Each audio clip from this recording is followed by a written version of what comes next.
Ассалаумағалейкум бәріңізге. Мен есімім Ербол. Динара диетолог қазір оқып жатыр, сол 29-да оқып еді. Бұрын Динара екеуміз қатты ұрсатынбыз. Кәдімгі бір столда жарты сағат отырып, тыныш сөйлесіп, өзім туған сестраммен бақыт еді бізге. Онда жетпейді, жарты сағатта жетпей айқайласқа кетіп қаламыз. Сөйтіп, Динара өзгеріп жатыр, ол саған да керек деп, әйелім итермеледі бірінің ішінде.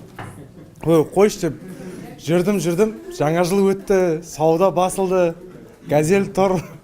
Сөйтіп, бір күн Динараның үйіне бардым. Кешкісін осындай түн болып қалған, 10-да ма, 11-де ма. Көшеде жүрмін, не істерімді білмеймін. Bir бәле істеу керек, ақшаны үлгету керек. Сөйтіп, Динараға бардым. Динара, айтшы шыныңды, не істеп жатсыңдар?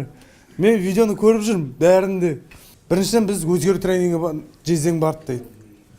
Өзгердік дейді. Байқадым да өзгерген. Бұрын сен мен жарты сағат отырып тамақ ішіп арман еді, қазір нормально. Сөйтіп, не істер айттым, өзгерген бар себебі. Не үйретеді, не сөйтіп қалай болатсам. Ербол, сенесің бе, сен OLX-ке колесоға машиналар қойып сатып жүрсің дейді. Бұрын машинамен айналыстым да. Сенікі вообще дұрыс емес дейді анарада. Если аяқта келіп, үйреткен құралдарды үйренсең, сен бизнесің алғарай тартады дейді.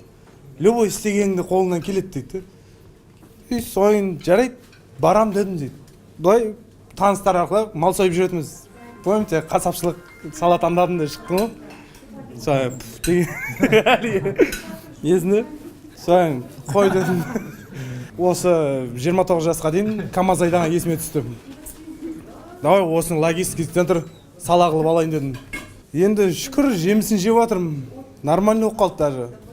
ТО компания аштым.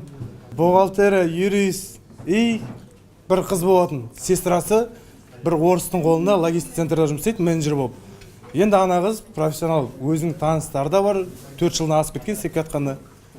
Соған жаңа сату өнерімді көрсетіп, бардым, кездесу шақырдым. Кафеде отырып кездестік, таныстық, айттым, осындай қазақ қыз. Короче айтқанда өзім не істегім келгенін жеткіздім, ана патриоттық сезімді бәрінде. Сөйлеспесең, давай ертеңнен бастап сізде жұмыс істеймін деді.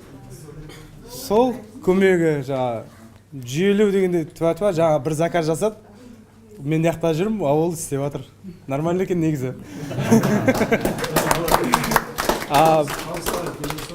Табыс нормально келе бастады. Уже мысалға бір ай болған жоқ қой бастағанымызға. Шынымды айтсам 275 мың табысым бар. Кездейсоқ немен емес, тұрақты түрде қалай табысын тұрақты түрде қою екені сол түсінік пайда болды ма? Қазір сен бағанағы мысалда дұрыстап сен әлі әрлеген жоқсың, әлі сайт жоқ да? Жоқ, сайт бүгін ертең шығады уже. Оны жетілдіресің, содан кейін таргетинг жасап, SMM жасап, OLX неменеге дұрыстап контекстін жардама бергізіп, сату бөлімін қойып, стрейн системаны қойсаң, сен стабильный болады да? Бірде бар, бірде жоқ сияқты емес, ертең күнің не болады деген немене болмайды. Ең бастысы алатындар сол кәсіпке жасаған кезде кәсіп деген шындығында жұмысқа неге адамдар байланып қалады.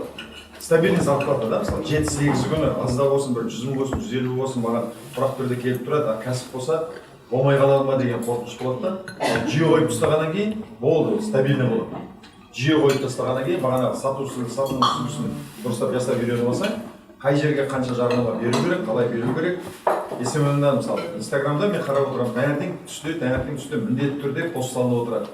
Сторис салынып отырады ішіндегі Инстаграм ішінде да. Енді қазір менікі прям 20 мың, 30 мың, 50 мың, 100 мың, 150 мың, 147 мың, 157 мың болды, стабильный өсіп отыр. Тура жалғастыра берсем, жылдың аяғына дейін где-то миллионға жеткізеді. Кез келген кәсібінде сол. Мына сендерге сенімділік береді. Ал когда жаба істеген кезде сенімділік жоқ, ол бар екен жоқ болса. Жақсы.